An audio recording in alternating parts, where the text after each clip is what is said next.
Au commencement, seul le chaos primordial existait. Là où il n'y avait pas de matière, rien du tout. C'était le néant total. Gaïa émergea alors de celui-ci, mais elle n'arriva pas seule.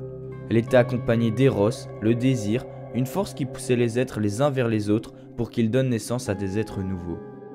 Il y avait aussi Ereb, qui signifiait ténèbres, Nyx, la nuit, celle qui revenait chaque soir, et Tartare. Gaïa, Ereb, Eros, Tartare et Nyx ne restèrent pas longtemps seuls.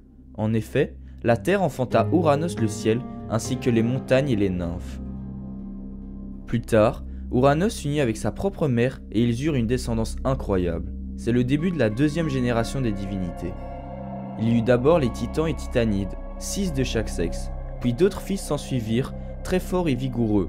Ils ressemblaient aux titans, mais ils n'avaient qu'un seul œil au milieu du front, et on les appela les cyclopes. Et enfin, vinrent Kotos, Briaré et Gigès, 3 êtres aussi gigantesques que dangereux. Ils avaient 100 bras et 50 têtes chacun. On les nomma les Hécatonchires.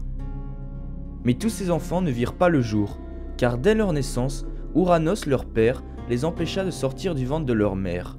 À cause de cela, Gaïa souffrait et les enfants détestaient leur père.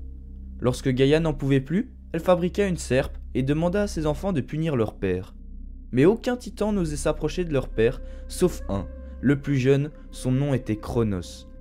La serpe en main, il lui trancha les parties intimes qu'il jeta aussitôt dans la mer. Des gouttes de sang naquirent de nouveaux enfants, comme les Érinies, déesses de la vengeance, les géants et les Méliades. Plus tard, emporté par les vagues, le sexe d'Ouranos se décomposa et il en resta une écume blanche. De cette écume, une certaine fille en naquit, Aphrodite, la déesse de l'amour.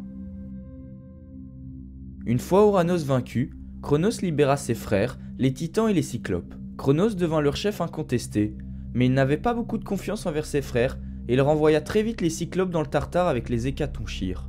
Puis, il prit comme épouse sa sœur Rhea, et c'est de là que proviennent les dieux de la 3e génération, qui sont en fait les dieux de l'Olympe que l'on connaît mieux. Pourtant, Cronos s'inquiétait encore, car Ouranos, avant de se faire battre par son fils, lui avait dit que si lui-même avait été détrôné par son fils, il en serait ainsi pour lui. Alors, lorsque Rhea mettait un enfant au monde, il avala le bébé tout cru. Dès lors, il ingurgita Déméter, Héra, Hestia, Hadès et Poséidon. Il pensait que c'était la meilleure décision pour éviter la malédiction. C'était sans compter que sa propre femme allait le trahir, car cela n'était pas du tout du goût de Rhea. Donc, lorsqu'un nouvel enfant s'annonça, elle alla voir sa mère pour lui demander conseil, et Gaïa lui indiqua une ruse. Quand le moment de la naissance approcha, Rhea se rendit en Crète, et c'est là que son fils Zeus vit le jour pour la première fois. Elle cacha son bébé au flanc du mont Ida, puis elle retourna auprès de son mari, et à la place du bébé, elle donna une pierre enroulée de l'ange, prétendant qu'il s'agissait du nouveau-né. Zeus, lui, fut élevé par des nymphes et nourri par le lait d'une certaine chèvre appelée Amalthée. La prédiction s'est révélée juste. Zeus devint un vigoureux jeune homme et il décida qu'il était temps de mettre fin au règne de son père. Il alla donc trouver celui-ci, l'obligea à cracher ce qu'il avait avalé et l'enferma dans le Tartare. Les frères et sœurs de Zeus eurent envers lui une très grande reconnaissance et ils finirent par le désigner comme nouveau souverain.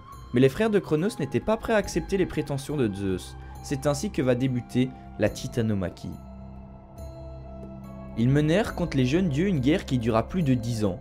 On lui donna le nom de Titanomachie car cela signifiait en grec le combat des titans. Après des années de guerre, Zeus alla voir sa grand-mère Gaïa pour lui demander des conseils pour sortir victorieux de cette bataille sans fin. Il se rendit alors dans le Tartare et y rencontra les Cyclopes et les Hécatonchires qui étaient toujours prisonniers.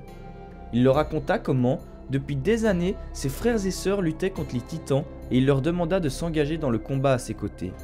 Ayant un esprit de vengeance, les Hécatonchires et les Cyclopes n'hésitèrent pas à se lancer dans la bataille. Ces derniers fabriquèrent la foudre divine pour Zeus, un trident pour Poséidon et un casque qui rendait invisible pour Hadès. Tandis que les Hécatonchires, munis de leurs 300 bras réunis, lancèrent sur les titans des rochers sans jamais s'arrêter, mais les frères de Cronos arrivèrent à résister plus que bien. La terre et la mer hurlaient, le ciel gémissait, les montagnes tremblaient, les forêts prenaient feu et le sol était brûlant. Mais un jour, le combat s'arrêta un instant. Cependant, les Hécatonchires ne connaissaient pas la fatigue et ils continuèrent à lancer des pierres et les titans ne purent résister. Zeus les envoya direct au fond du Tartare aux côtés de Cronos et il les fit garder par les 3 Hécatonchires. Zeus put enfin devenir le dieu incontesté de tous et la 3e race de dieux était prête à gouverner. Plus tard, il commença à partager son empire avec ses 2 frères. À Poséidon, il confia les eaux et la mer, et à Hadès, il confia les enfers. Ses sœurs, Hestia et Déméter, devinrent respectivement les déesses du foyer et des moissons. Aphrodite régna sur l'amour et l'attirance sexuelle. Héra sera épousée par Zeus et elle devint la déesse du mariage. De leur union naquirent Arès, le dieu de la guerre, Hébé, la jeunesse, et Eileithyia. Mais Zeus, qui était connu comme le plus grand coureur de jupons de tous les temps, aura bien d'autres aventures amoureuses. Il eut une 50aine de femmes et une 100aine d'enfants. Il mit au monde Apollon et Artémis avec Leto, Dionysos avec Sémélé, Hermès avec Maïa et Athéna tout seul. Cependant, Héra, énervée et jalouse des débordements de Zeus, elle fit naître Héphaïstos seul. Tous ces derniers sont ceux qui formèrent l'Olympe. Après la titanomachie, Gaïa n'était pas contente du comportement de Zeus qui enferma les titans dans le Tartare. Cette dernière, n'étant pas de cet avis, créa les géants afin qu'ils se retournent contre Zeus et les Olympiens. Mais après la titanomachie, les dieux qui avaient reçu de gros atouts parvinrent à vaincre les géants facilement. Cette guerre se nomma la gigantomachie qui signifie le combat des géants. Gaïa, de nouveau mécontente, tenta le tout pour le tout. Elle s'unifia alors avec Tartare et mit au monde un monstre gigantesque d'une puissance incroyable, Typhon. S'ensuivra alors de combats épiques.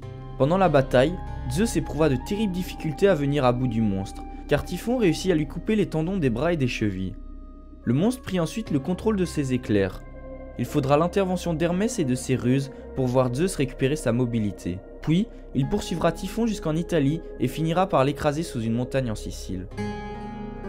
Depuis ce jour, les Olympiens sont devenus les maîtres des cieux et de la terre.